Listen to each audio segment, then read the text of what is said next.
la abadía de las campanas mudas. En los confines de los bosques de Bohemia, donde la niebla se deslizaba entre los árboles como un sudario tejido por fantasmas, se alzaba una abadía en ruinas, sus muros de piedra carcomidos por siglos de olvido.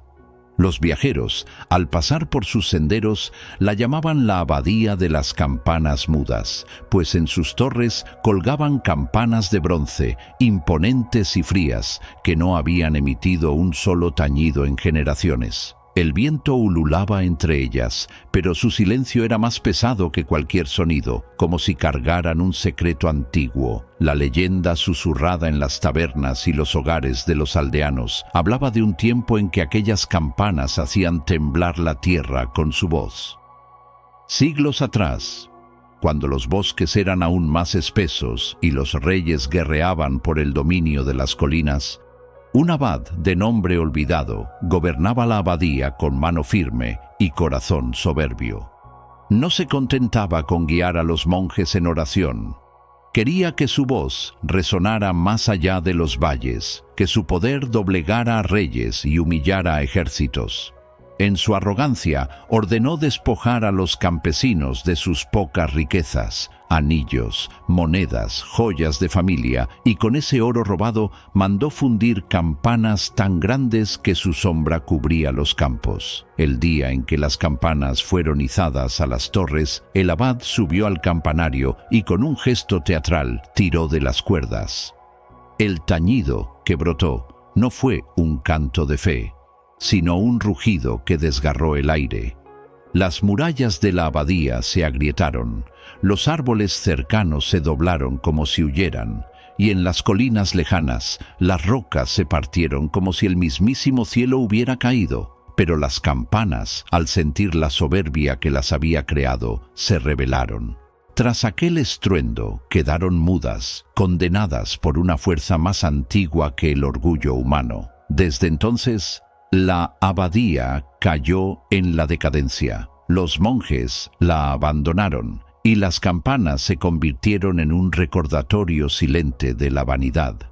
Siglos después, cuando los musgos habían reclamado las piedras y los cuervos anidaban en las torres, un joven monje llamado Anselmo llegó al valle.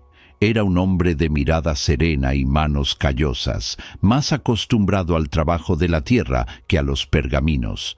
Había oído las historias de la abadía, y aunque los aldeanos le advirtieron que estaba maldita, sintió un llamado en su corazón. Cada noche, mientras rezaba en su celda, escuchaba el viento colarse entre las torres, y le parecía que las campanas susurraban, como si anhelaran hablar de nuevo. En sus sueños veía las campanas brillar bajo la luz de la luna, y una pregunta lo perseguía. ¿Podrá un sonido condenado volver a ser oración? Una madrugada, cuando la niebla era tan densa que el mundo parecía disolverse, Anselmo subió al campanario. Las campanas colgaban inmóviles, cubiertas de polvo y telarañas, su bronce opaco como si hubiera olvidado su antigua gloria. Tocó una de ellas y el metal estaba frío, pero bajo su mano sintió un leve latido, como si aún guardara vida. Cerró los ojos y un susurro resonó no en sus oídos, sino en lo más profundo de su alma. No repiques por gloria, repica por memoria. Anselmo no entendió del todo, pero supo que las campanas no querían oro ni poder.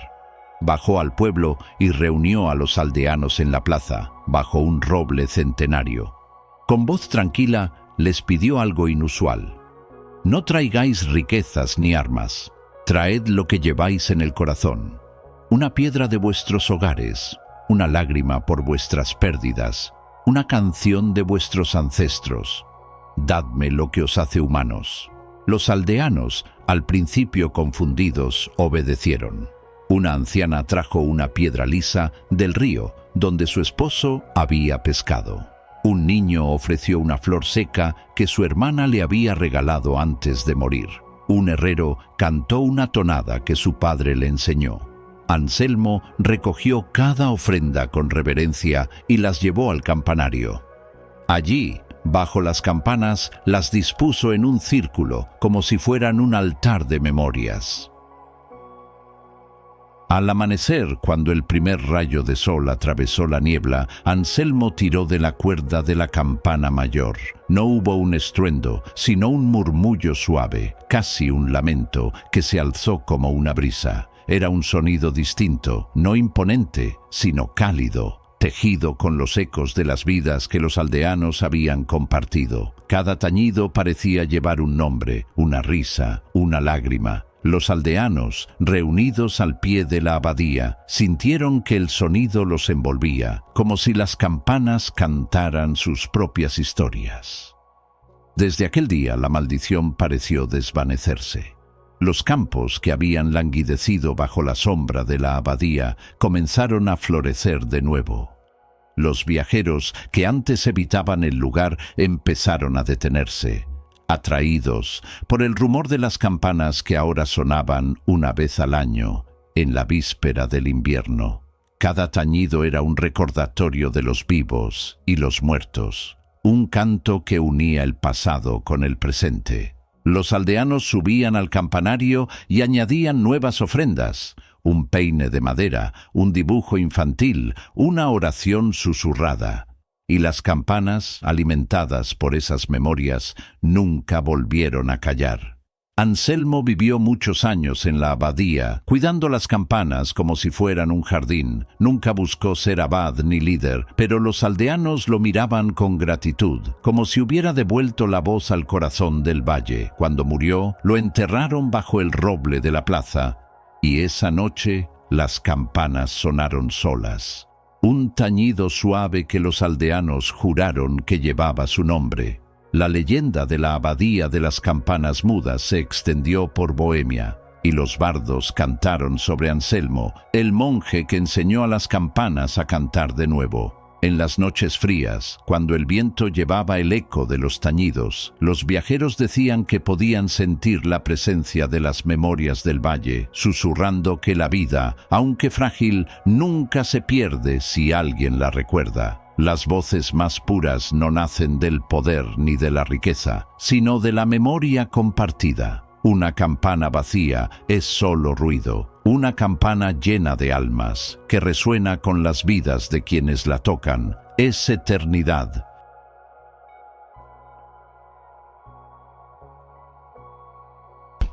El puente de los juramentos. En un reino olvidado del norte de Europa, donde los vientos cortaban como cuchillos y los bosques susurraban historias de antiguos dioses, corría un río tan salvaje que su rugido parecía el lamento de 1000 almas. Sobre él se alzaba un puente de piedra, desgastado por siglos de pasos, conocido como el Puente de los Juramentos. Los viajeros que se aventuraban a cruzarlo debían pronunciar en voz alta su verdad más profunda, pues el puente, hechizado por un poder antiguo, no toleraba la falsedad. Quien jurara con un corazón mentiroso era tragado por las aguas furiosas del río, sin dejar rastro ni eco. Los cronistas, en sus pergaminos polvorientos, contaban que el puente fue construido por un rey sabio, Eadwulf, el justo, harto de las traiciones que envenenaban su corte. Las promesas rotas de nobles y caballeros habían sumido al reino en guerras fratricidas, y el rey, desesperado por restaurar la confianza, llamó a un alquimista de ojos hundidos y manos temblorosas. Con artes que nadie comprendía, el alquimista tejió un hechizo en las piedras del puente. Cada losa, cada arco se convirtió en un juez implacable. Mejor perder a un hombre en el río que dejarlo cruzar con falsedad en el corazón, decretó el rey. Desde entonces, el puente se convirtió en un umbral de verdad, temido y reverenciado por igual. Siglos después, cuando el nombre de Eadwulf era apenas un susurro en las canciones de los bardos, llegó al puente Sir Edric, un caballero en desgracia. Su armadura, antaño reluciente, estaba abollada y cubierta de óxido. Sus ojos, cansados por el peso de la culpa, miraban al mundo con una mezcla de desafío y dolor. Edric había servido a un señor leal, pero una traición lo había destruido todo. Su señor fue asesinado, su castillo incendiado, y el reino entero señalaba a Edric como el traidor. Los rumores decían que había vendido secretos al enemigo por oro, pero él sabía que su única falta había sido confiar en quien no debía. Exiliado y perseguido, buscaba redención, y su corazón lo llevó al puente de los juramentos. Al pie del puente, un monje encapuchado, con el rostro oculto bajo una capucha raída, aguardaba como guardián. Su figura era inmóvil, como tallada en la misma piedra del puente, y su voz, cuando habló, era grave como el rumor del río. «Nadie cruza sin jurar. Dime tu verdad, caballero». Edric, con la mano en la empuñadura de su espada, alzó la vista hacia el puente. Las aguas rugían abajo, espumosas y hambrientas. Con voz firme, aunque rota por años de silencio, proclamó: «Juro que no traicioné a mi señor.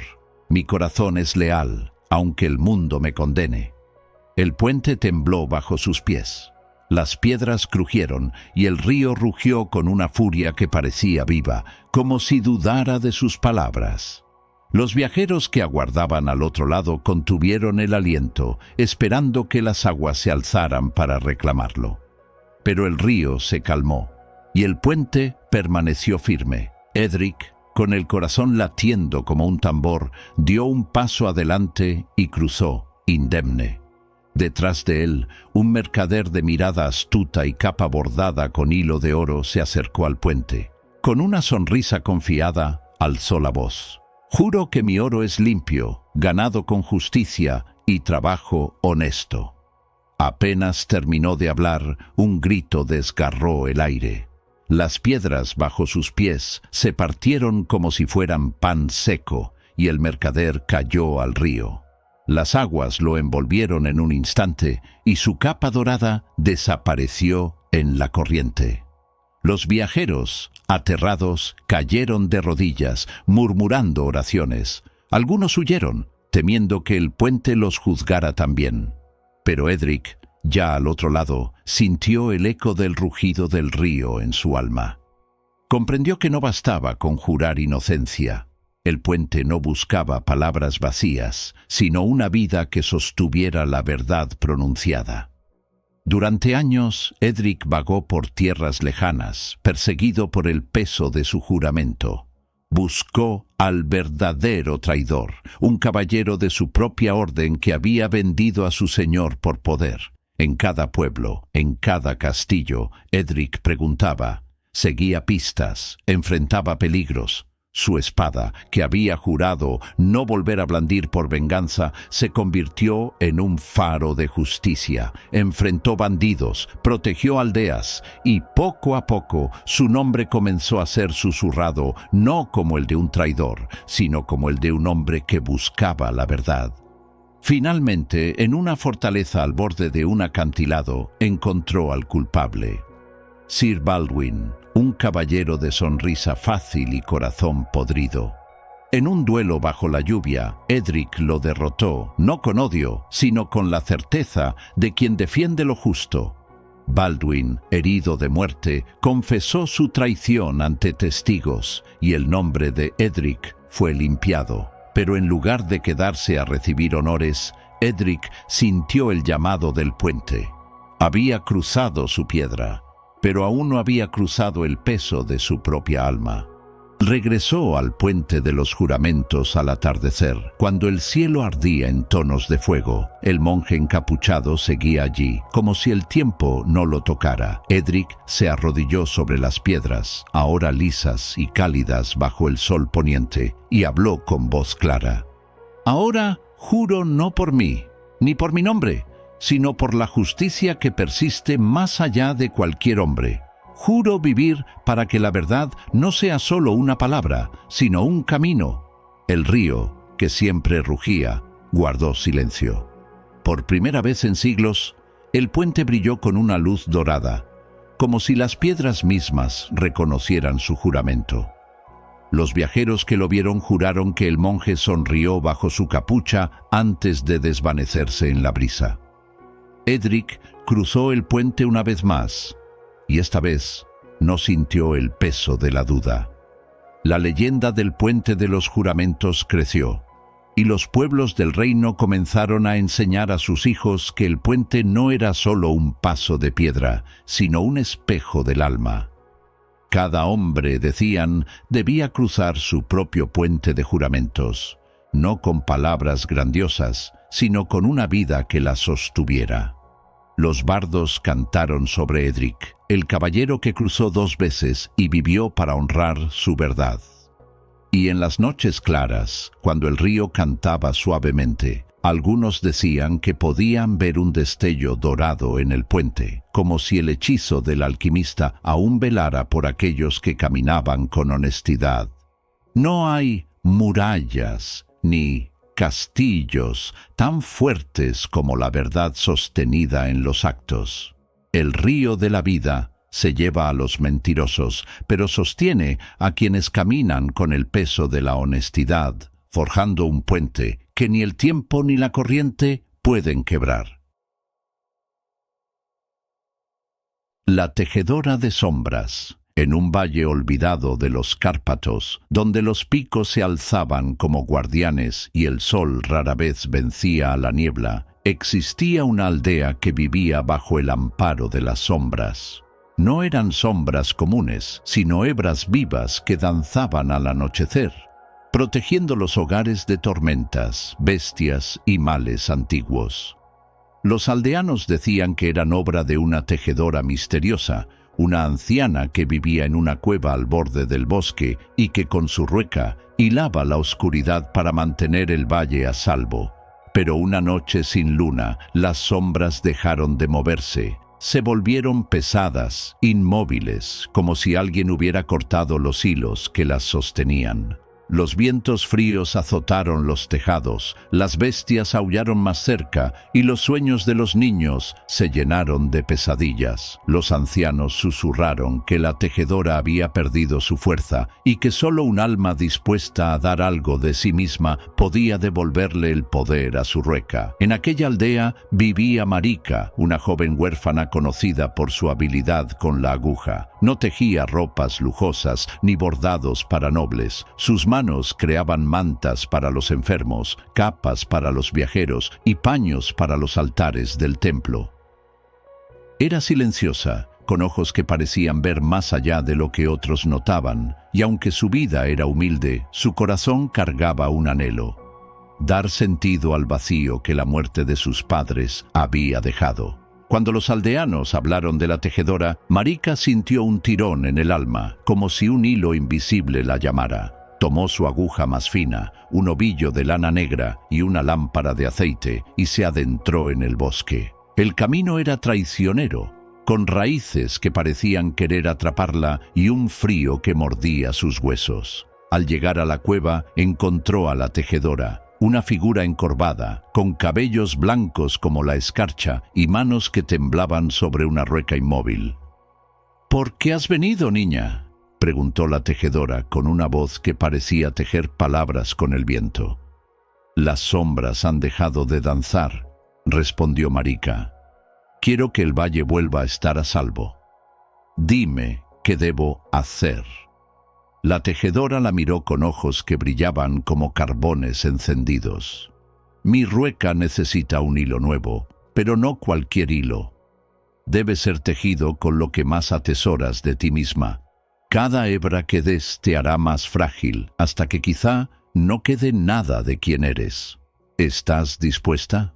Marika bajó la mirada a su aguja y al ovillo en sus manos. Pensó en las noches solitarias, en las canciones que su madre le cantaba, en las historias que su padre le contaba junto al fuego.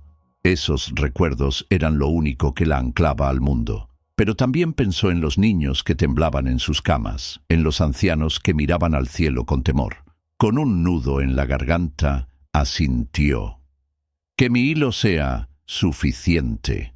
La tejedora señaló la rueca, que parecía hecha de hueso y madera antigua. Marika se sentó y comenzó a hilar. Con cada giro, sentía que un pedazo de su alma se deslizaba hacia el hilo. El eco de la risa de su madre, el calor de las manos de su padre, los sueños que había guardado en secreto. Su cuerpo se volvía más ligero, su piel más pálida, como si se desvaneciera en la penumbra. Pero el hilo que producía era fuerte, negro como la medianoche, y brillaba con un fulgor suave. Cuando terminó, la cueva estaba llena de sombras que danzaban como llamas. La tejedora tomó el hilo y lo tejió en su rueca, y al instante, el valle entero sintió un cambio. Las sombras volvieron a moverse, envolviendo los hogares, calmando los vientos, ahuyentando a las bestias. Los aldeanos, despertados por una paz repentina, alzaron la vista y vieron el cielo cubierto de hebras oscuras que parecían abrazar la aldea. Pero en la cueva, Marika ya no estaba. Su lámpara seguía encendida, y en el suelo, junto a la rueca, yacía su aguja, rodeada de un pequeño paño bordado con estrellas. La tejedora lo recogió con reverencia y lo guardó en un cofre de madera. Los aldeanos que subieron a buscarla encontraron solo ese paño, y al tocarlo, sintieron una calidez que les recordaba a sus propios seres queridos. Desde entonces, las sombras protegieron el valle con una fuerza renovada. Cada anochecer danzaban con más vida, como si llevaran en su interior los recuerdos de Marika. Los aldeanos construyeron un pequeño santuario en la entrada de la cueva, donde dejaron ofrendas de hilo y velas. Los niños contaban historias de la joven que dio su alma para tejer la noche, y los ancianos juraban que, en las sombras más densas, podían ver el destello de una aguja moviéndose al ritmo de una rueca invisible. La leyenda de la tejedora de sombras se extendió por los Cárpatos, y los viajeros que pasaban por el valle se maravillaban de su paz. En las noches sin luna, cuando las sombras eran más profundas, algunos decían escuchar un canto suave, como el de una madre arrullando a su hija, tejiendo eternamente la protección del valle. Enseñanza. La verdadera fuerza no se mide en lo que guardas para ti, sino en lo que das para sostener a otros. Un hilo de amor, tejido con sacrificio, puede envolver al mundo en una sombra que nunca se desvanece.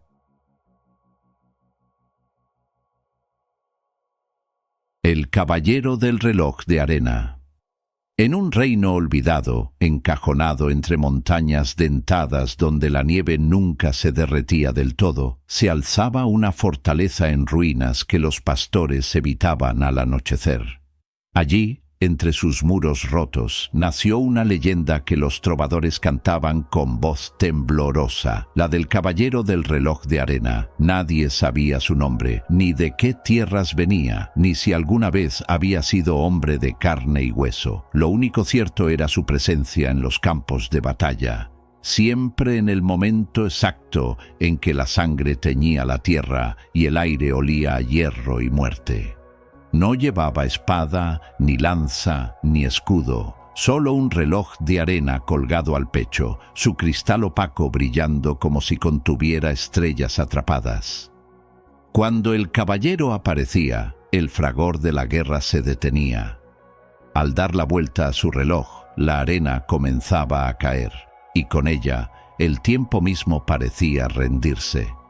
Las flechas quedaban suspendidas en el aire como pájaros congelados. Los caballos, con sus cascos alzados, se volvían estatuas. Los gritos de los soldados se transformaban en ecos petrificados. En ese silencio imposible, el caballero caminaba entre los ejércitos, su capa ondeando como si el viento aún se atreviera a tocarlo. Se detenía ante los guerreros, uno por uno, y con una voz que resonaba dentro de sus cabezas, les hacía una sola pregunta.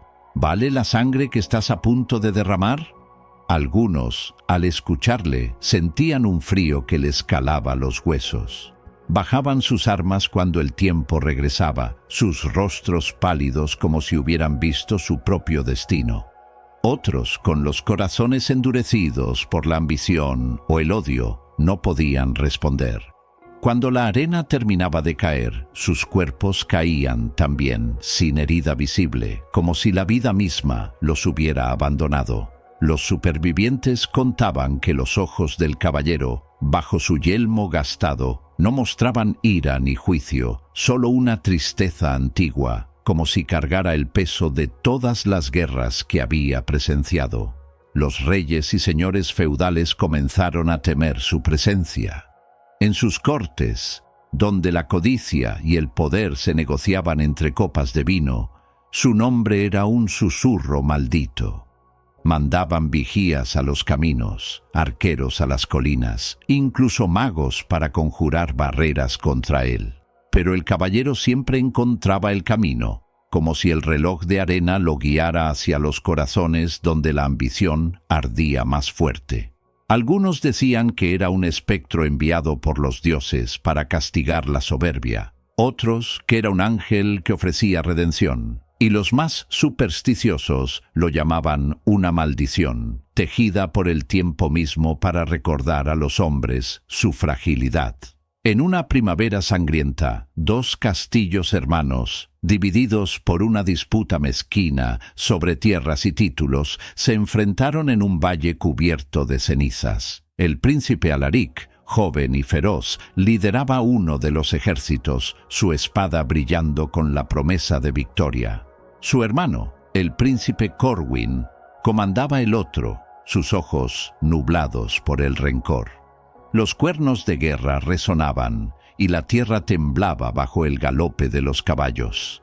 En el apogeo del combate, cuando las espadas chocaban y el aire se llenaba de gritos, una figura solitaria emergió de la bruma, el caballero del reloj de arena.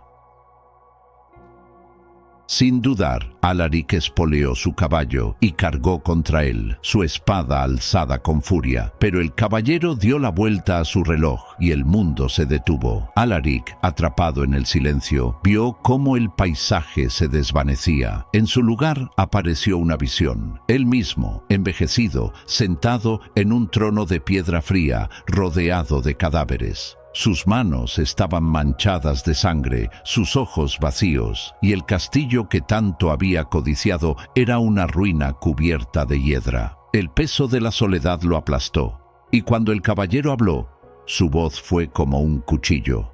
Vale la sangre de tu hermano, de tu pueblo, por un trono que no te dará paz. Alaric cayó de rodillas, las lágrimas corriendo por su rostro. No, esto no es lo que quiero, susurró. Cuando la arena terminó de caer y el tiempo volvió a fluir, Alaric arrojó su espada al suelo. Los soldados, atónitos, detuvieron sus golpes. El príncipe cabalgó hacia su hermano, no con furia, sino con los brazos abiertos. En el centro del campo, bajo los ojos de ambos ejércitos, Alaric y Corwin se abrazaron y juntos firmaron la paz. El caballero, sin decir palabras, se desvaneció en la bruma, su reloj brillando una última vez antes de perderse en la niebla. La noticia de aquella paz milagrosa corrió por el reino y la leyenda del caballero creció. Los aldeanos comenzaron a contar historias de un hombre sin rostro que aparecía donde la ambición amenazaba con convertirse en masacre. Algunos juraban haberlo visto en caminos solitarios, su reloj brillando bajo la luna. Otros decían que su silueta se dibujaba en las tormentas, observando desde lejos. Los trovadores con sus laúdes cantaban su historia, siempre terminando con la misma verdad. El tiempo es la única espada invencible, y todo guerrero debe responder algún día si su batalla vale más que el instante que le queda por vivir. Años después, cuando la paz entre los castillos hermanos se fortaleció, los ancianos del valle construyeron un pequeño altar en el campo donde Alaric había arrojado su espada. Allí dejaban ofrendas de flores y velas, no para el caballero, sino para el tiempo que les había dado una segunda oportunidad. Y en las noches más oscuras, cuando los vientos de las montañas cantaban, algunos aseguraban escuchar el suave crujir de la arena cayendo en un reloj invisible, recordándoles que la verdadera victoria no se mide en sangre, sino en las vidas que se preservan. El tiempo corta más profundo que cualquier espada, y su juicio no perdona a quien lucha por vanidad. La verdadera fuerza de un guerrero no está en lo que conquista, sino en lo que elige no destruir, respondiendo con honestidad cuando el instante le pregunta por el valor de su alma.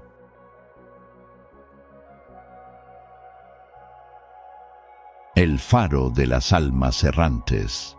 En una costa olvidada del norte, donde los acantilados negros se alzaban como guardianes heridos por siglos de olas, se erguía un faro antiguo, su silueta recortada contra un cielo que nunca parecía despejarse del todo.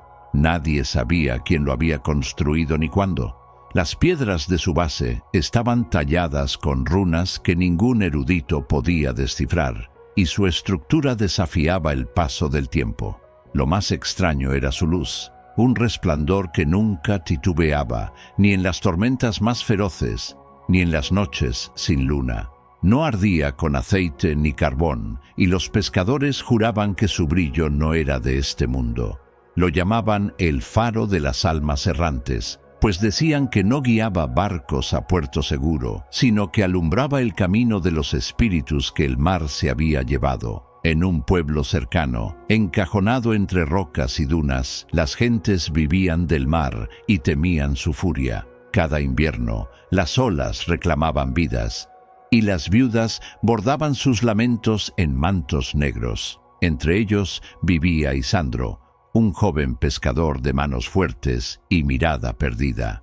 Años atrás, una tormenta había hundido la barca de su hermano menor, Teo, un muchacho de risa fácil que soñaba con navegar hasta el fin del mundo. Desde entonces, Isandro cargaba un vacío que el trabajo no llenaba. Cada noche, al volver de la pesca, miraba el faro en la distancia, su luz parpadeando como un ojo que lo observaba. En su corazón crecía la certeza de que el alma de Teo estaba atrapada allí, sin descanso, vagando en la penumbra. Una noche, cuando el viento ululaba como un lamento y las olas golpeaban los acantilados con furia, Isandro no pudo soportarlo más. Tomó una antorcha, cuya llama temblaba contra la brisa salada, y caminó hacia el faro. El sendero era traicionero, cubierto de guijarros resbaladizos y algas que parecían querer arrastrarlo al mar.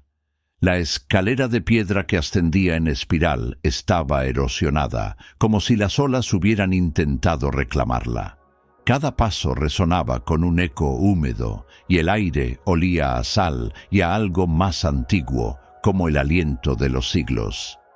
Al llegar a la cima, Isandro encontró una sala circular, desnuda salvo por un solo objeto, una lámpara de cristal en el centro, su luz danzando sin fuente visible.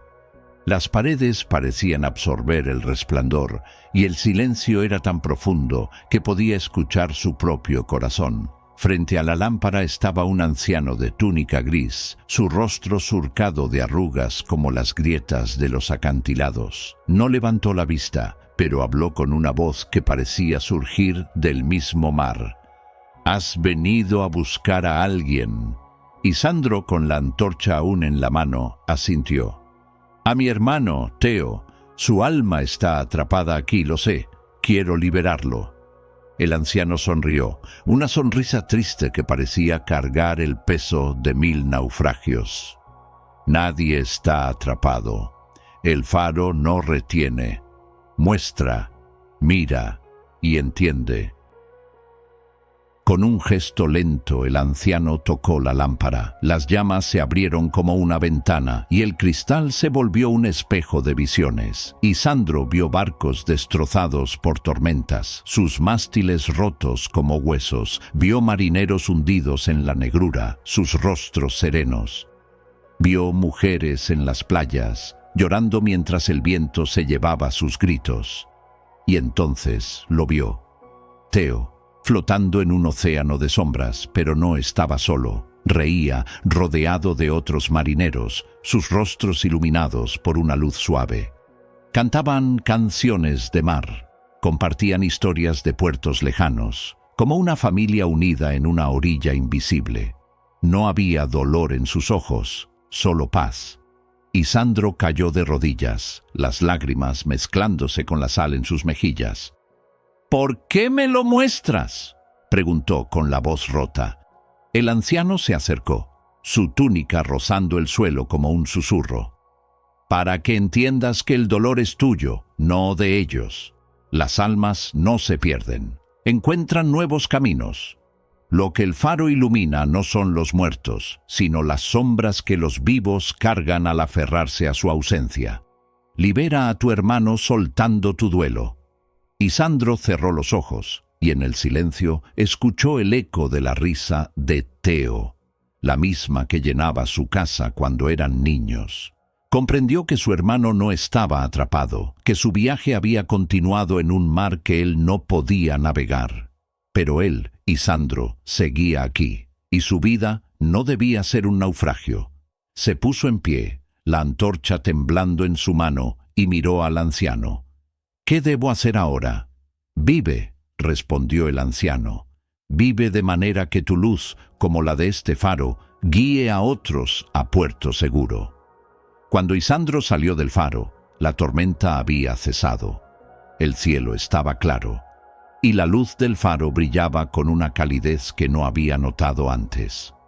No le parecía ya un recordatorio de pérdida, sino una promesa de continuidad, un faro que no solo guiaba a los muertos, sino también a los vivos que aprendían a soltar. Regresó al pueblo y retomó su barca, pero ahora pescaba con un propósito nuevo. Cada red que lanzaba era un homenaje a Teo. Cada día en el mar, un paso hacia su propia paz. Los pescadores notaron el cambio en Isandro. Su risa, aunque rara, era sincera, y sus manos, antes tensas, manejaban las redes con una calma que inspiraba a otros. Comenzó a enseñar a los niños del pueblo a navegar, contándoles historias de su hermano, no con tristeza, sino con orgullo. La leyenda del faro creció, y los aldeanos dejaron de temerle. Algunos incluso subían a dejar ofrendas en su base, conchas, redes rotas, nombres escritos en trozos de madera. Decían que, en las noches claras, el faro brillaba más intensamente, como si las almas errantes agradecieran ser recordadas, no con dolor, sino con amor. Los trovadores del pueblo compusieron una balada sobre Isandro y el faro de las almas errantes, cantando cómo un pescador había encontrado la luz al soltar su sombra. Y en las tormentas más oscuras, cuando las olas rugían y el faro seguía brillando, los marineros juraban ver figuras etéreas en su resplandor, navegando juntas hacia un horizonte que nunca se apagaba. El duelo no es soltar a los que se fueron, sino soltar la idea de que se quedaron atrapados. La vida y la muerte son corrientes del mismo mar. Nunca dejan de moverse, nunca dejan de encontrarse. Quien aprende a navegar con amor, en lugar de hundirse en el dolor, enciende una luz que guía tanto a los vivos como a los que ya partieron.